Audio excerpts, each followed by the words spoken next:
বিদায় ক্ষণে ব্যথিত হৃদয় অনুষ্ঠিতের অভিব্যক্তি।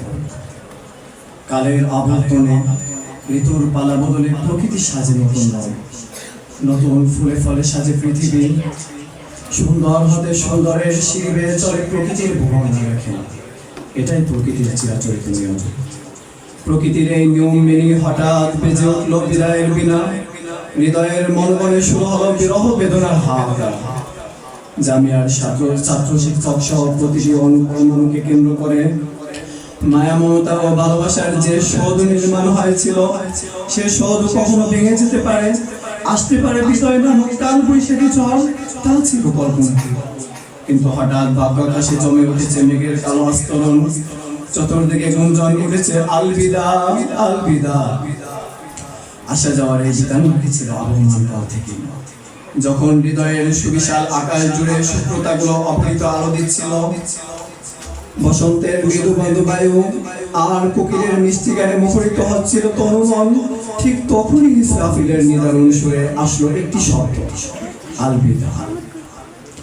হে আগামীর কান্ডারীরা, আজকের পৃথিবী নাজুক সময় অতিবাহিত করছে। চারিদিকে অন্যায় জোর জুলুমের জয় জয়কার। পৃথিবীর অবিধান থেকে মানবতা নামক শব্দটিও আজ বিলুপ্ত প্রায়। বিশেষ করে মুসলিমরা আজ ইতিহাস ঐতিহ্য বলে অস্তিত্ব সংকটে ভুগছে। বিশ্বায়নের এই যুগেও পশ্চিমা ষড়যন্ত্রের মুখে আজ তারা অবিদিত নিষ্পেষিত কারণুদ্ধ। আর একটু আগ বাড়িয়ে বলতে গেলে ৯৫% মুসলিম সংখ্যাগুরু গরিষ্ঠ আমাদের এই প্রিয় মাতৃভূমি বাংলাদেশের মুসলমানরাও কুফার তাগুতি শক্তির দাপটে কণ্ঠরুদ্ধ অবস্থায় দিন কাটাচ্ছে। অপেক্ষা করছে আল খিলাফাত আলা মিনহাজিল নবুওয়ার স্নিগ্ধ বাতাসে বুক ভরা নিঃশ্বাস নেয়। কোন এক তারেক বিন জিয়াদ, মোহাম্মদ বিন কাসেম ও সালাউদ্দিন আইয়ুবীর আগমনের অপেক্ষায় নীরবে অস্ত্র ফেলে যাচ্ছে শেষ রাতের জায়নামাজে। মাতৃকর্তব্য হাজী ইউনূসের এই কারণে এক যুগের এলমি সফর শেষে আপনারা বিদায়ের অভিযাত্রী। এখন গুণীতরা এই সমাজ পদার্থ ও দুর্গন্ধময় এই পৃথিবীকে ওয়াহী ইলাহির আলোকে সুরভিত করার গুরু দায়িত্ব আপনাদের উপর। আপনাদের এই পূর্ণতা ও শুভ সমাপ্তিতে আমরা একদিক থেকে অত্যন্ত আনন্দিত, উচ্ছ্বাসিত, পুলকিত। অন্য দিক থেকে আপনাদের বিয়োগের নিদারুণ বেদনায় আজ হৃদয় ক্ষতবিক্ষত। হে প্রাণপ্রিয় মহানায়ক, আপনাদের এই বিদায়ের মুহূর্তে অতীতের হাসি কান্না মিশ্রিত শত সহস্র স্মৃতিরা বারবার বিয়োগের অশ্রুকে উস্কে দিচ্ছে।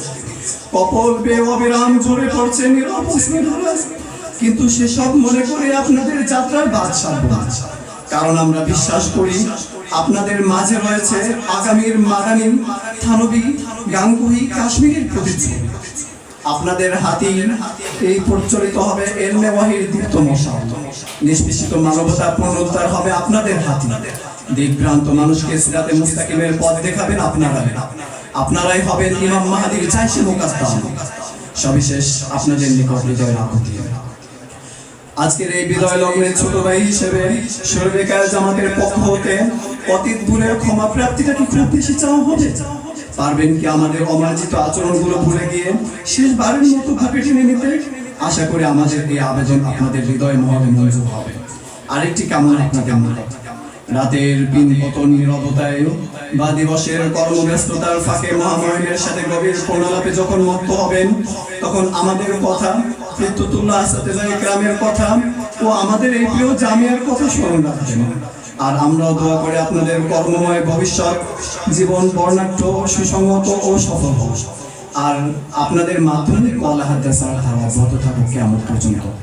আমিন ইয়া রাব্বাল আলামিন। আপনাদের শুভকামনায় 1445 ও 46 হিজরি সনে অধ্যয়নরত শরীয়কার জামাতের ছাত্রবৃন্দ।